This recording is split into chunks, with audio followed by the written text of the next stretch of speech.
Hello, fellow Zoidians, and welcome back to the Zoids Room. I'm Phobos, this is Red, and today we're starting a brand new video series called Zoid Species Breakdown. Essentially going over each Zoid species one by one, going over its stats, lore, media appearances, and finally, physical releases. And I figured we'd start this series the same way that many Zoids things start, with the classic RZ007 Shield Liger. So, let's get right into it. Wait, why aren't we starting with me? Starting off with stats and equipment. The Shield Liger is a lion-type Zoid. It comes in at 21.6 meters long, or about 71 feet. It is 9 meters tall, or 29.5 feet. It comes in at 92 tons, and it tops out at 250 kilometers, or 155 miles per hour. P50, that doesn't sound so bad. I could take down one of those. Moving on to equipment. The Shield Liger, as you may imagine, is equipped with an energy shield. The shield generators are located in the main, and they project an energy shield forward in front of the Zoid that's capable of deflecting fire and also ramming opponents. Why do all Helixoids ram into things with their face? It is also equipped with 2 laser sabers, those being its big chompy teeth, 4 strike claws, those being its paws, an anti-Zoid triple impact cannon mounted on its chest, an AMD dual 20mm beam cannon which is hidden under the panel on its back. Also 2 folding missile pods, one on each side of the body.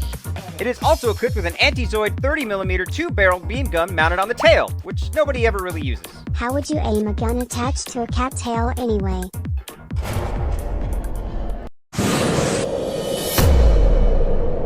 Moving on to lore. The Shield Liger is a Helix Republic combat Zoid developed in ZAC 2042, which is about 13 years after humans arrived on planet Z. Your species came from space? That's right, humans arrived on planet Z via the Global Elite 3 spaceship in ZAC 2029. Why would you stay here? You're weak and squishy. Well, when I say we arrived on planet Z, I mean we crash-landed our spaceship here. This is why humans shouldn't be allowed to drive. The Shield Liger was based on stolen technology from the Imperial Saber Tiger. The original prototype was developed and piloted by Colonel Johan Eriksson. His Liger is dumb, but his hat is cool. As with all combat Zoids, the Shield Liger is based on and using the core from a wild Zoid. As for what this Zoid looks like, we've never really had a proper illustration. But what we do have is a sprite from this old GBA game. And luckily, the wonderful Polyzero has redrawn this Zoid so we can have a better idea of what this thing looked like. The Shield Liger will become a frontline staple Helix Republic Zoid for many years, even after the unfortunate and extremely dramatic death of Johan in ZAC 2044. It's a terrible day for rain. Moving on to ZAC 2047, the Empire would eventually counter the Shield Liger with their new upgraded Saber Tigers known as the Great Sabers. Haha, they have butt wings. In response, in ZAC 2051, we would see the first rollout of the Shield Liger Mark II. This variant of Shield Liger takes the side-mounted missile pods and moves them towards the back. In their place, it gets 2 large-bore beam cannons, and it gets a new gun tail. This does add 18 tons of weight onto the Shield Liger, making it 10 kilometers per hour slower than the basic model, but adding all this extra firepower seemed like an acceptable trade-off and let them contend with the Empire's Great Sabers. Many older fans remember ZAC 2056, the Great Cataclysm, also known as Moonfall. I thought this was Zoids, not Majora's Mask. This is when the third moon of Z was shattered by a comet during the height of the war. This destroyed many Zoids and the abilities to produce them, halting the war for quite some time. And also the ensuing magnetic storms made surviving Zoids extremely difficult or nigh unusable. As a result, the Shield Liger would not be seen again until ZAC 2099, this time a newer model sporting the more iconic bright orange canopy rather than the traditional whiskey brown. What is it with Helic and the whole Liger thing? Let it go. And finally, the last important variant of Shield Liger that appeared in the original battle story lore is the Shield Liger DCSJ, Double Cannon Special Jet. This was a last-ditch effort by the Helix Republic to get as much performance out of the Shield Liger as possible. By souping up this Shield Liger, they were able to get more offensive power and more speed out of this thing by sacrificing handling and balance. As a result, this Shield Liger is faster and more powerful than any other Shield Liger they had on the battlefield at the time. However, this made the Liger extremely difficult to pilot. So difficult that only 7 units were ever produced, and they were given to 7 extraordinary pilots known as the Leo Masters. Almost all of whom are dead now. TBH, I think Z has more than enough Ligers anyway.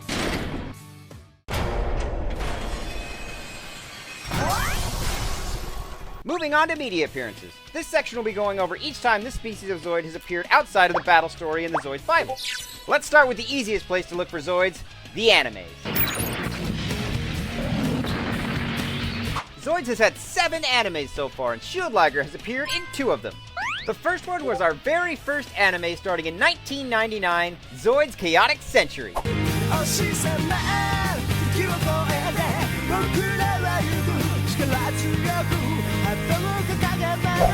In this series, the Shield Liger was piloted by our main character, Van Flyheit. We would also find out that Colonel Kruger, Van Flyheit's mentor, also used to pilot one in his younger days. We would also see several other Shield Ligers in the background, although oddly in their Mark II color schemes, but missing their cannons for some reason. Go watch this anime, it's got a Death Sawyer in it. The Shield Liger's next anime appearance will be the second Zoids anime, although the first to air on Toonami, Zoids New Century Zero. Area scanned. Battlefield set up. Ready.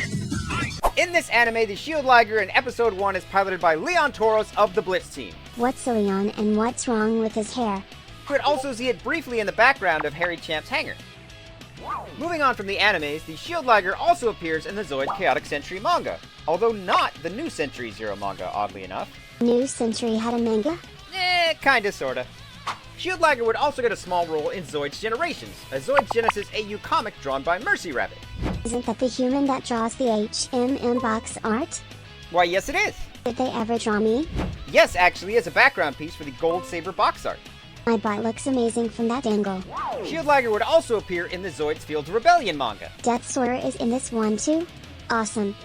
The Shield Liger would also show up in the Zoids concept art books, which is a series of 4 books that showed up around 2010 and have a very interesting art style. It also appeared in something called Suicide Attack, Zoids Boy Squad.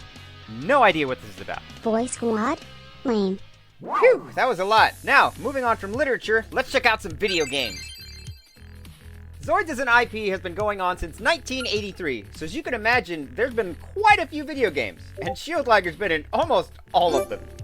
Shield Liger's first video game appearance would be in 1987 in Zoids Battle of the Central Continent on the Famicom/NES. I've heard this game is rather annoying and kind of difficult, but honestly it looks pretty cute and I really want to give it a try.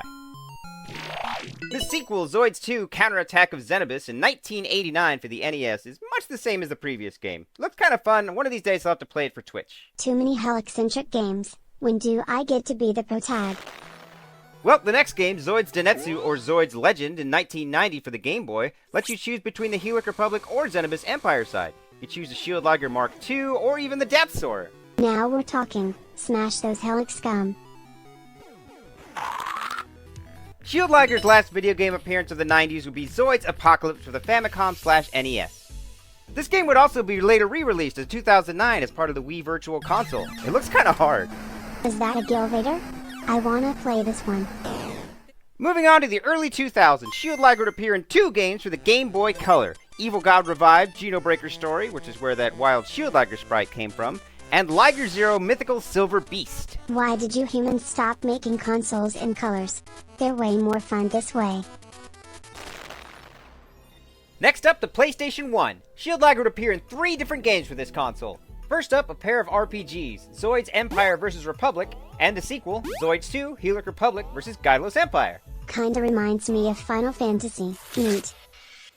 And last for the PS1, Shield Liger would appear in Zoids Battle card game Western Continent War Record, which is basically like the Zoids Battle card game, but in video game form, with a little bit of story thrown in. Oh cool, I didn't know the card game had a video game too. Moving on to the Game Boy Advance, the Shield Liger would appear in all 4 installments of the Zoid Saga series, a series of handheld RPGs that would extend even into its DS era. We would even get the second game in this series released in the West, renamed Zoid's Legacy. You can just make a team of me's in these games, which is clearly the ultimate strategy. Moving on to the Nintendo GameCube, Shield Liger would appear in all 3 games in the Zoids Versus series. The second version y'all might be a bit more familiar with as being localized and renamed Zoids Battle Legends. I'm in these games too, though only as a boss or playable in Versus mode. Moving out of the living room and into the arcade, Shield Liger would appear in the 2004 series of games called Zoids Infinity. If I'm not mistaken, you can actually still find this arcade machine in the Mibu Toy Museum in Japan, which is also where that big 1-to-1 scale Mulga is. OMG, I wanna see the big Mulga, I wanna see the big Mulga, gimme gimme. Zoids Infinity would get updates/ports to home consoles as well. First Zoids Infinity Fusers for the PlayStation 2, and then later Zoids Infinity EX Neo for the Xbox 360. And lastly, the arcade version would get an update called Zoids Infinity EX Plus, which is what you'll find at the museum. Heading on over to the PlayStation 2, the only game Shield Liger would appear in for this console, other than Zoids Infinity Fusers, is a game called Zoids Tactics, a strategy RPG. You humans sure make a lot of RPGs. Moving on to the Nintendo DS. The only other game that Shield Liger appeared in for this console, other than the Zoids Saga DS mentioned previously, is called Zoids Battle Coliseum. This is sort of a rock-paper-scissors style battle made to tie into the Zoids Card Coliseum card game. We had another card game? This is getting out of hand. Moving up to 2007 on the Xbox 360, we would get Zoids Assault/Zoids Alternative. Definitely an interesting strategy game, although I gotta say I haven't played it myself yet. Looks gritty. Let's play it on Twitch sometime. In 2013 for the PSP, Shield Liger would appear in Super Robot Taisen OE, along with several other Zoids. Huh, didn't know Zoids was never on PSP. Moving up to 2015, Shield Liger would appear in Zoids Material Hunters, which was a mobile game set in the concept art universe. Interestingly enough, in this game, Shield Liger would appear in both its normal and concept art universe forms. I kinda like the concept Shield Liger more than the original, but I hate them both on principle. And finally, Shield Liger's most recent video game appearance was in 2016, Zoids Field of Rebellion. This was another mobile game once again set in the concept art universe. Despite being a Japan exclusive, many people used a VPN to play this game while it was active. Unfortunately, I was not one of them. Man, this looked cool. I wanted to play it, but I couldn't get a hold of a phone to steal.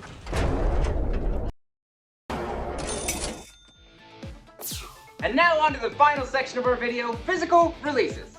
This part of the video is going to be going over every time Shield Liger got a piece of physical merchandise, model kits, action figures, that kind of thing. So let's jump right into it.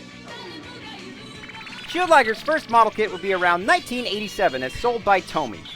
Unlike most other model kits of the time, not only was it an odd scale being 1/72, but it was also a motorized kit, so when you were done building this thing, you could slap a battery in it and have it walk around on its own. I like the practical effects in these old commercials. This same model kit will be released as part of the European line shortly later, though renamed Shield Tiger for some reason. In 1988, Tomy would release the Shield Liger Mark II. The Mark II is much the same as the original Shield Liger, except this time with that snazzy Mark II paint job, as well as the CP01 beam cannons. I want big cannons. Gimme. In the 90s, Shield Liger would get a re-release as part of the Zoids 2 line, and shall we say a fascinating color scheme. Renamed Claw, and coming in with gold, chrome, neon green, navy blue, and black. This is definitely one of the most visually distinct Shield Ligers out there. Next up in the 90s, Shield Liger would get another release as part of what's known as the NJR era, this time in the more iconic rich blue and bright orange canopy. Hasbro would also release this Shield Liger when they were doing their line in North America. Hasbro would also release a Holotech version of the Shield Liger, essentially meaning that parts of this model kit were molded in translucent plastic. Translucent plastic was peak tech design. Next up, around the year 2000, Tomy would release the now infamous Shield Liger DCSJ. The problematic but powerful Shield Liger piloted by the legendary 7 Leo Masters. Haha, legendary. Only one lived. First of all, 2 of them are alive. Second of all, in 2003, Tomy would release a special Desert Shield Liger to go with Zoids vs. 2 for the Nintendo GameCube. I haven't managed to snag this Shield Liger yet. It's on the list. Wow, a Zoid you don't have? I'm shocked. In 2005, Tomy would re-release the Shield Liger Mark II as part of the Toys Dream Project. Oh hey, I was in this line too. Breaking the mold a bit, as it were, Shield Liger's next release in 2005 would be a block Zoid. Mine is painted. They're normally the traditional blue color, but I gotta say it's rather interesting to see a Shield Liger in blocks form. Next up, around 2007, Tomy would release a special edition Shield Liger, the Shield Liger Commander. This Shield Liger has a new gun mounted on the shock cannon, a unique main piece, new back guns, and a butt-mounted booster. If I'm not mistaken, I believe the first 100 of these Shield Ligers also came with a signed letter by a Japanese wrestler. Japanese wrestler? Cool.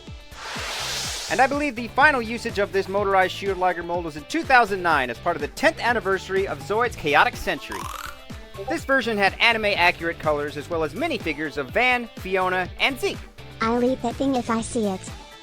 Taking a slight step back to 2006, we would see a new line of posable Zoids by a different company entirely, the Kotobukiya HMM line. While the Kotobukiya HMM line loses the traditional motor gimmick, it boasts an incredible amount of posability and detail. And so far, Kotobukiya has produced 7 different types of HMM Shield Liger, including a special gold Ramar edition Shield Liger to celebrate the band that sang the opening theme to Zoid's Chaotic Century. 7? That's way too many Shield Ligers. Make a Death Soarer already. For those of you who've been following my page for a while, you'll know that I'm very excited about this one. Back in 2013, Kotobukiya made a small subline of adorable chibi Zoids called the D-Style line.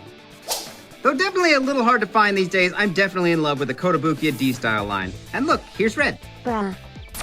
Moving back over to Takara Tomy, we would get a new Shield Liger from the Zoids Masterpiece line. These are once again motorized kits, but boasting an incredible amount of detail over the older kits. This kit would later be re-released with some slight modifications as part of Tomy's ongoing AZ or Advanced Z line of Zoids. 40周年アニバーサリーゾイド AZ04 シールドライガー AZ Bloody Death Sour when? Next up in 2013, Zoids would get another small line, literally in this case, the MSS line, Modeler Spirit Series. This is a short line of 1/144 scale Zoids, posable but definitely tiny. And finally, the most recent release of Shield Liger model kit is part of the RMZ or Realized Model Zoids line. This is a new line of 1/100 scale posable model kits by Takara Tomy, and they just look like so much fun. I would love to be part of this line too. Phew, now that we're done with model kits, let's talk action figures. Action time. The first Shield Liger action figure that comes to mind is from a small line of Hasbro action figures from the early 2000s. It ain't great. But in 2010, we would get the Yamato Shield Liger, a big die-cast action figure kind of like the Good Smile Blade Liger or the Bandai Liger Zero. We would also get a DCSJ version, and they would sell the beam cannon separately as well. In 2013, Good Smile / Griffin Enterprises would give us the Shield Liger Girl. She comes with several accessories, and she's just so cute. I want to have a cute figure like that of me. And last up for Shield Liger action figures, in 2026, we are going to get the first ever collaboration of Zoids and Transformers, giving us the Shield Liger Prime. This is Zoid's first collaboration with Transformers, and it is an expensive one, so make sure your wallets are ready. I love it, but I hate it. Can we get Megatron Death Soarer, please? Shield Liger has appeared in the Zoids Battle Card Game, which was a sort of tabletop card game played with miniatures and cards. It looks pretty fun. It's also appeared in the Zoids Coliseum card game, which I haven't actually figured out how to play.